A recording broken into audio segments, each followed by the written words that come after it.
Mimbar budaya kali ini dengan judul Sayembara Ratu Suhita. Dikutip dari sumber buku Sejarah Kelam Majapahit, Jejak-jejak konflik kekuasaan dan tumbal asmara Majapahit, Peri Mardiono.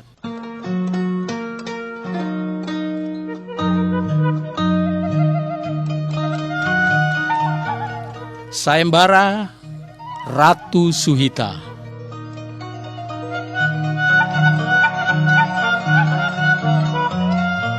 Setelah perang parekrek kekuasaan Majapahit ada di tangan Wikramawardhana, raja yang menang perang. Setelah Wikramawardhana mangkat pada 1427, tahta kerajaan justru diserahkan kepada anaknya yang berasal dari istri selir. Suhita yang memerintah dari 1427 sampai 1447. Jadi sekitar 20 tahun Suhita memimpin Majapahit. Dalam sejarah raja-raja Majapahit, Suhita merupakan raja ke-6 dari Majapahit yang menggantikan ayahnya, Wikramawardhana. Pengukuhan Suhita sebagai Ratu Majapahit terjadi pada 1427. Masa pemerintahan Ratu Suhita ini juga dicatat dalam sumber Tionghoa yang berasal dari Kelenteng Sampokong di Semarang, Jawa Tengah. Disebutkan bahwa Suhita yang nama Tionghoanya Sukingta berkuasa dari 1427 hingga 1447. Dengan demikian jelas bahwa pemerintahan Bre Daha pada 1437 hanyalah pemerintahan selingan saja dari Trah Bre Wirabumi. Nama suami Suhita adalah Bra yang Parameswara Ratna Pangkaja. Menurut para raton, nama asli Parameswara adalah Aji Ratna Pangkaja. Ibunya bernama Surawardhani alias Bre Kahuripan, adik Wikramawardhana. Ayahnya bernama Raden Sumirat yang menjadi Bre Pandan Salas, bergelar Rana Manggala. Dalam Nagara Kertagama dikatakan, Surawardhani masih menjabat Bre Pawanuhan dan belum menikah. Gelar Bre Kahuripan saat itu masih dijabat neneknya, yaitu Tri Buwana Tunggadewi. Menurut para raton, sepeninggal Tri Buwana Tunggadewi dan Surawardhani, jabatan Bre Kahuripan kemudian diwarisi Ratna Pangkaja. Ratna Pangkaja memiliki 3 saudara perempuan, yaitu Bre Mataram, Bre Lasem, dan Bre Matahun. Ketiganya secara unik dinikahi oleh ayah, anak, dan cucu, yaitu Wikramawardhana, Bre Tumapel, Bre Wengker. Bre Wengker dari istri lain mempunyai putri, Bre Jagaraga dan Bre Pajang, yang keduanya dinikahi Ratna Pangkaja. Silsilah ini semakin kompleks ketika Ratna Pangkaja menikahi Suhita, putri Wikramawardhana.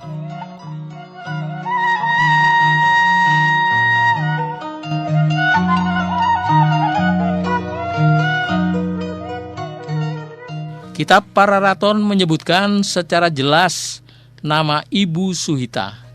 Silsilah Suhita sendiri muncul sebelum adanya pemerintahan perang parekrek. Hal ini menimbulkan kesan bahwa seolah-olah Suhita sudah lahir dan menikah dengan Ratna Pangkaja sebelum perang terjadi. Menurut para raton lagi, bahwa Ratna Pangkaja konon sempat bingung harus berpihak pada siapa ketika perang antara Majapahit Barat dan Timur meletus. Apabila ia sudah menikahi Suhita, tentunya ia akan langsung memihak Wikramawardhana. Hanya saja Pararaton tidak secara tegas menyebutkan kalau Ibu Suhita adalah putri Bre Wirabumi. Penulis Pararaton memang sering mengabaikan urutan peristiwa secara kronologis. Seputar pemerintahan Bre Wirabumi dijumpai adanya 3 tokoh sebagai Bre Daha. Tokoh pertama adalah ibu angkat Bre Wirabumi yang wafat sebelum perang meletus. Bre Daha yang kedua adalah yang diboyong Wikramawardhana setelah perang Parekrek dan meninggal sebelum peristiwa bencana kelaparan terjadi pada tahun 1426.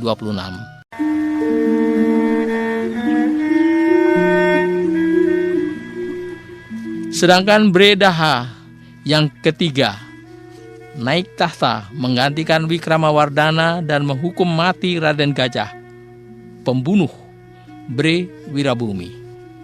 Bre Daha yang pertama sudah dipastikan sebagai Raja Dewi, putri bungsu Raden Wijaya.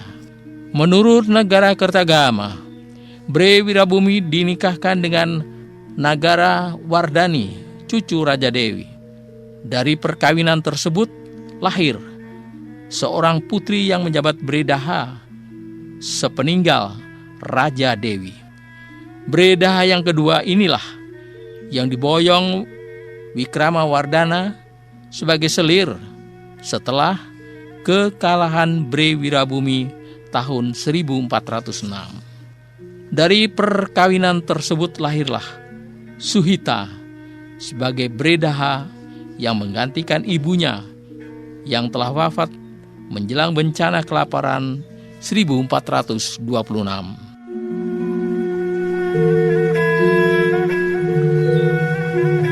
Sepeninggal Wikramawardhana, Bre Daha alias Suhita ini kemudian naik tahta tahun 1427.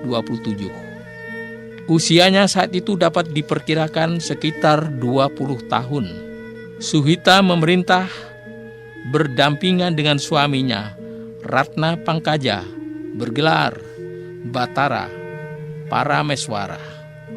Pada tahun 1433, Suhita membalas kematian Bre Wirabumi dengan cara menghukum mati Raden Gajah alias Bra Narapati.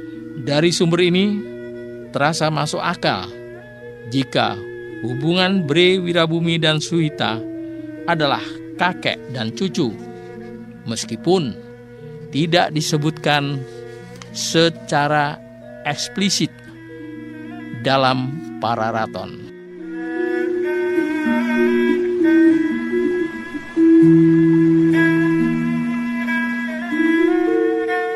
Nama Suhita juga muncul dalam kronik Tiongkok dari kuil Sampokong sebagai Su King Ta, yaitu penguasa Majapahit yang mengangkat Gan Engcu sebagai pemimpin masyarakat Tionghoa di Tuban dengan pangkat Aluya.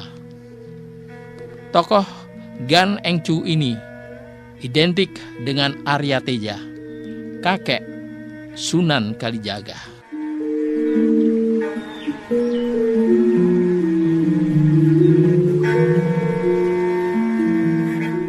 Pada tahun 1437, Batara Parameswara Ratna Pangkaja meninggal dunia.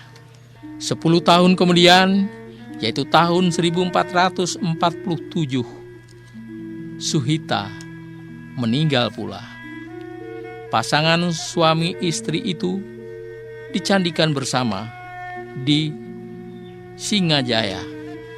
Karena tidak memiliki putra mahkota, Suhita digantikan adiknya, yaitu Dyah Kertawijaya sebagai raja selanjutnya.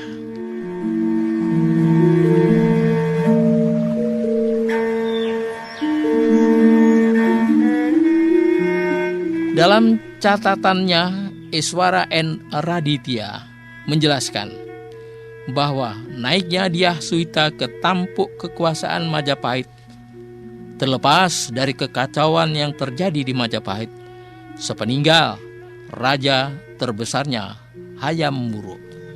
Pasca meninggalnya Hayam Wuruk dan Gajah Mada, Majapahit dipenuhi intrik politik dan konflik yang cukup sengit terkait suksesi kepemimpinan. Orang yang tercatat sebagai Raja Majapahit selanjutnya pasca Hayam Wuruk bernama Wikramawardhana. Ia adalah anak dari adik Hayam Wuruk, Dyah Nertaja, yang kemudian menikahi putri sang raja Kusumawardhani. Wikramawardhana dengan demikian keponakan sekaligus menantu Hayam Wuruk. Dikukuhkannya Wikramawardhana sebagai raja membuat putra Hayam Wuruk yang bernama Bre Wirabumi tidak terima, sehingga ia melakukan perlawanan. Dari inilah meletus perang Parekrek. Perang ini, kata Pranuju Puspaningrat dalam kisah para leluhur dan yang diluhurkan dari Mataram kuno sampai Mataram baru, menjadi salah satu faktor utama bagi kemunduran Majapahit.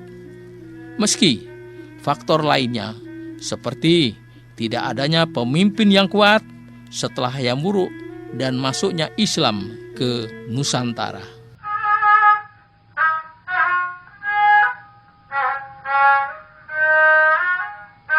Jauh-jauh hari pertikaian dan perang saudara itu sudah diduga atau diramalkan oleh Hayam Wuruk sebelum dirinya meninggal dunia. Karena bermaksud menghindari apa yang ia perkirakan itu, sebelum mangkat, Hayam Wuruk membuat keputusan bahwa sepeninggal dirinya nanti, wilayah kerajaan Majapahit harus dibagi dua. Dari keputusan ini, wilayah timur yaitu Blambangan atau Banyuwangi diberikan kepada Bre Wirabumi, putra Hayam Wuruk dari istri Selir. Sedangkan bagian barat di pusat Majapahit, yakni Trowulan untuk Kusumawardhani, putrinya yang kemudian dinikahi Wikramawardhana. Setelah Hayam Wuruk mangkat, yang menjadi raja di bagian barat ternyata bukan Kusumawardhani, melainkan suaminya Wikramawardhana. Bre Wirabumi menyebut bahwa Wikramawardhana tidak berhak atas bagian itu, apalagi sampai dinobatkan menjadi raja. Jika dipertimbangkan dari sisi nazab, Bre Wirabumi merasa paling layak meneruskan tahta Majapahit karena ia adalah putra kandung Hayam Wuruk meskipun dari istri Selir. Sementara Wikramawardhana hanya anak menantu. Hal ini masih ditambah dengan kekecewaannya karena sebagai anak Bre Wirabumi hanya diberikan bagian wilayah yang ada di luar pusat kerajaan.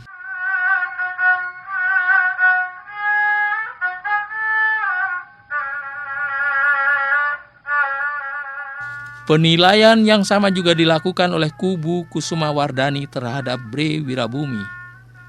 Bagi kubu Kusumawardhani, Bre Wirabumi bukanlah putra mahkota, melainkan hanya anak selir.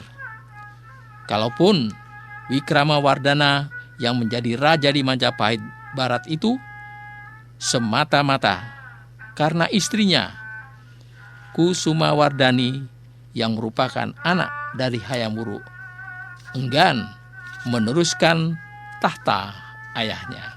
Karena itu, Dewan Penasihat Agung Kerajaan atau Sabta Prabu menunjuk Wikramawardhana, suami Kusumawardhani, sebagai raja di Majapahit Barat. Meski sebagai menantu, Wikramawardhana dinilai pantas memegang tahta dan menduduki singgasana karena masih termasuk lingkaran utama keluarga raja, yakni putra dari adik Hayam Wuruk. Karena konflik itu, Wikramawardhana sempat menanggalkan tahtanya pada 1400 untuk bertapa, dan Kusumawardhani akhirnya bersedia menjadi ratu. Namun Wikramawardhana kembali ke istana setelah istrinya wafat pada 1401 dan memulai perseteruan dengan iparnya, Bre Wirabumi. Perang kemudian pun tak terhindarkan. Dua kubu yang masih dalam satu keluarga itu saling berhadapan di medan peperangan. Hingga akhirnya muncul Dyah Suhita yang ternyata terikat erat dengan kedua pihak yang sedang berperang.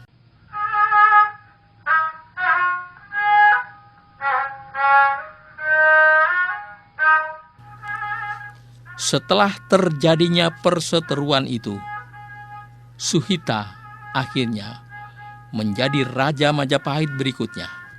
R. Sukmono menyatakan bahwa masa pemerintahan Dyah Suhita ditandai berkuasanya kembali anasir-anasir Indonesia atau Nusantara.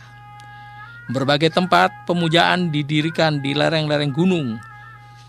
Bangunan-bangunan candi disusun sebagai punden berundak-undak. Misalnya di lereng Gunung Penanggungan, Gunung Lawu, dan sebagainya. Hingga kini, sosok Suhita sebagai raja perempuan terakhir di Majapahit itu masih diabadikan dalam bentuk arca yang ada di Museum Nasional. Di Museum Nasional terdapat ratusan arca masa klasik yang dipajang, dari yang ukurannya setinggi lutut hingga 4 meter lebih, seperti arca Bhairava, patung masa klasik dari tokoh terkenal seperti Ganesha, hingga tokoh yang tidak dikenal oleh publik dipamerkan di sana. Tak jauh dari posisi arca Bhairava ada sebuah arca berwujud wanita yang membuat para ahli bersilang pendapat seputar tokoh yang dipahatkan itu. Secara garis besar ada 2 pendapat tentang tokoh yang diarcakan, yaitu Suhita dan Parwati.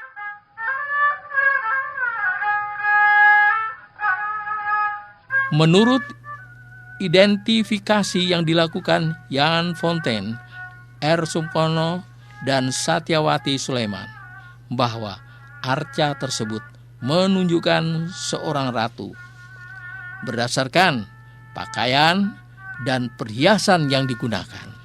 Kemewahan dan banyaknya perhiasan yang diukirkan pada arca bergaya Majapahit itu menunjukkan bahwa wanita berwujud patung tersebut berlatar belakang kerajaan. Siapa ratu terkenal di era Majapahit? Tiada lain adalah Suhita. Karenanya, menurut ketiga ahli tersebut, yang paling mungkin diabadikan dalam arca tersebut adalah sosok Ratu Suhita. Meski demikian, walaupun tercatat sebagai salah satu tokoh besar pada masanya, kisah tentang pemerintahan Suhita hanya terekam dalam Pararaton. Di dalam Pararaton sama sekali tidak dijelaskan perihal agama yang dianut oleh Suhita, melainkan hanya disebutkan perihal genealogi masa pemerintahan serta tahun wafat, yakni 1369 Sanskerta atau 1447 Masehi. Hingga kini nampaknya masih sangat sulit untuk memastikan representasi dari Dewi. Siapakah Arca Suhita tersebut? Ratu Suhita dalam sumber lain juga dikenal sebagai Ratu Kencana Wungu. Pada masa pemerintahannya, Ratu Suhita atau Ratu Kencana Wungu ini mempunyai strategi untuk menumpas beberapa musuhnya yang dianggap membahayakan. Strategi itu adalah membuat sayembara. Karenanya, sayembara yang pernah diciptakan oleh Ratu Suhita atau Ratu Kencana Wungu ini cukup terkenal. Dikisahkan bahwa di era pemerintahan Ratu Suhita Majapahit berhasil menaklukkan banyak daerah yang kemudian dijadikan sebagai bagian wilayah kekuasaan kerajaan yang berpusat di Trowulan.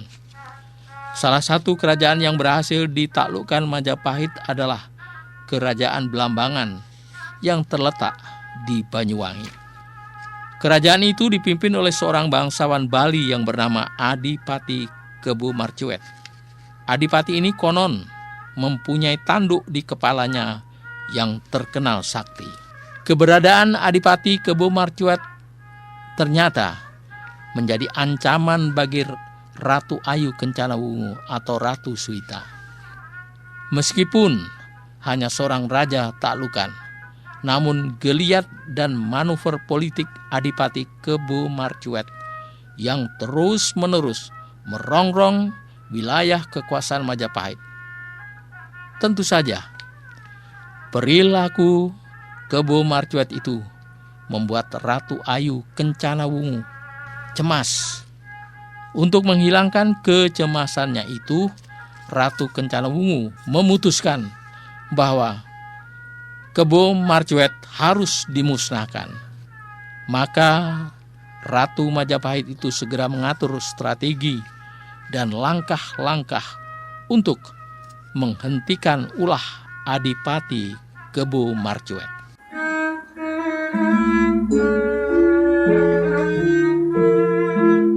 Langkah strategis Ratu Kencana Wungu untuk menyingkirkan Kebo Marcuet itu adalah mengadakan sebuah sayembara untuk mengalahkannya. Sayembara itu kira-kira berisi bahwa barang siapa yang berhasil menaklukkan Kebo Marcuet, maka ia akan dijadikan sebagai suaminya dan diangkat menjadi Adipati Belambangan yang baru. Setelah sayembara itu dipublikasikan ke publik, maka banyak orang yang mendaftar. Namun sayang, dari semua pendekar yang mendaftar gagal mengalahkan kesaktian Adipati Kebo Marcuet. Hingga pada suatu kesempatan, datanglah seorang pemuda tampan dan gagah berani bernama Jaka Umbaran yang berasal dari Pasuruan. Ia adalah putra Ki Ajar Pamenger. Jaka Umbaran ini diam-diam mengetahui kelemahan Adipati Kebo Marcuet. Ia pun mendaftar sayembara yang digelar oleh Ratu Kencana Wungu. Dengan senjata pusakanya gada besi kuning, gada yang terbuat dari kuningan, dan dibantu oleh Dayun, seorang pemanjat pohon kelapa yang sakti. Jaka Umbaran berhasil menghajar dan menaklukkan Adipati Kebo Marcuet. Ratu Ayu Kencana Wungu sangat senang dengan keberhasilan Jaka Umbaran mengalahkan Adipati Kebo Marcuet. Sesuai dengan janjinya, Ratu Kencana Wungu pun menobatkan Jaka Umbaran menjadi Adipati Belambangan.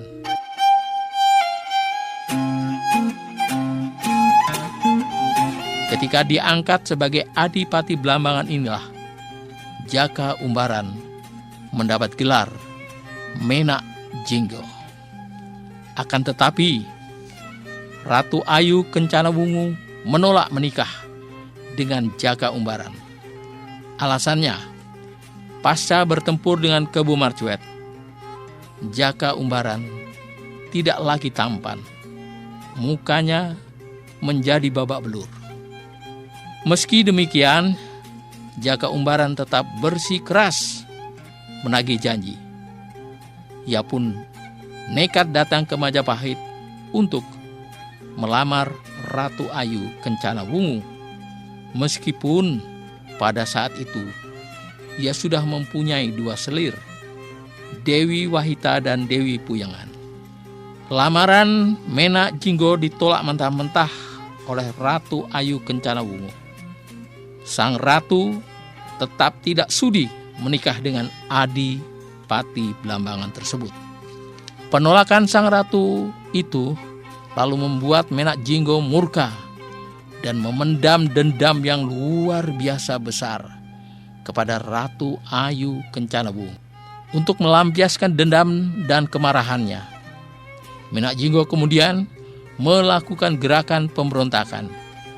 Ia bersama pasukannya berhasil merebut beberapa wilayah kekuasaan Majapahit. Bukan hanya itu, Menak Jinggo juga telah merencanakan untuk menyerang ibu kota Majapahit, Trowulan. Mendengar ancaman dari Menak Jinggo ini, Ratu Ayu Kencana Wungu sangat khawatir. Kini Menak Jinggo telah menyerang kerajaannya. Jika tidak dihentikan, Majapahit akan jatuh ke tangan Adipati Blambangan itu.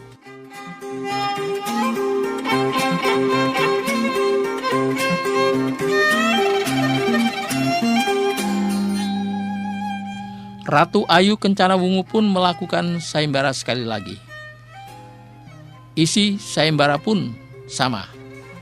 Maka puluhan pemuda langsung turut mendaftar dalam sayembara tersebut. Lagi-lagi, tidak ada satupun pemuda yang berhasil mengalahkan kesaktian Menak Jinggo. Kondisi ini membuat sang ratu semakin cemas. Saat kekhawatiran sang ratu semakin memuncak itu, datanglah seorang pemuda tampan bernama Damarwulan. Damarwulan siap untuk mengalahkan Menak Jinggo. Ia pun mendaftar sebagai anggota sayembara. Sehingga terjadilah pertarungan sengit antara 2 pendekar sakti itu. Baik Damarwulan maupun Menak Jinggo saling berganti menyerang. Namun Damarwulan tetap kalah dalam pertarungan itu hingga pingsan terkena pusaka gada besi kuning milik Menak Jinggo. Nasib Damarwulan semakin buruk. Sudah kalah, ia masih harus dijebloskan ke dalam penjara. Ketika berada di dalam penjara Blambangan, kedua selir Menak Jinggo, Dewi Wahita dan Dewi Puyangan, terpikat melihat ketampanan Damarwulan. Mereka berdua lalu secara diam-diam mengobati luka pemuda itu. Di sela-sela mengobati itu, kedua selir tersebut membuka rahasia kesaktian Menak Jinggo. Maka pada malam hari, kedua selir Menak Jinggo tersebut mencuri pusaka gada besi kuning saat Menak Jinggo terlelap dalam tidurnya. Pusaka itu kemudian diberikan kepada Damarwulan. Setelah berhasil menguasai senjata itu, Damarwulan pun kembali menantang Menak Jinggo untuk bertarung kembali. Menak Jinggo pun menyanggupi tantangan tersebut. Namun, alangkah terkejutnya Menak Jinggo saat melihat senjata pusakanya ada di tangan Damarwulan. Maka Menak Jinggo tidak bisa melakukan perlawanan, sehingga ia dengan mudah bisa dikalahkan. Akhirnya, Adipati Blambangan itu tewas oleh pusakanya sendiri.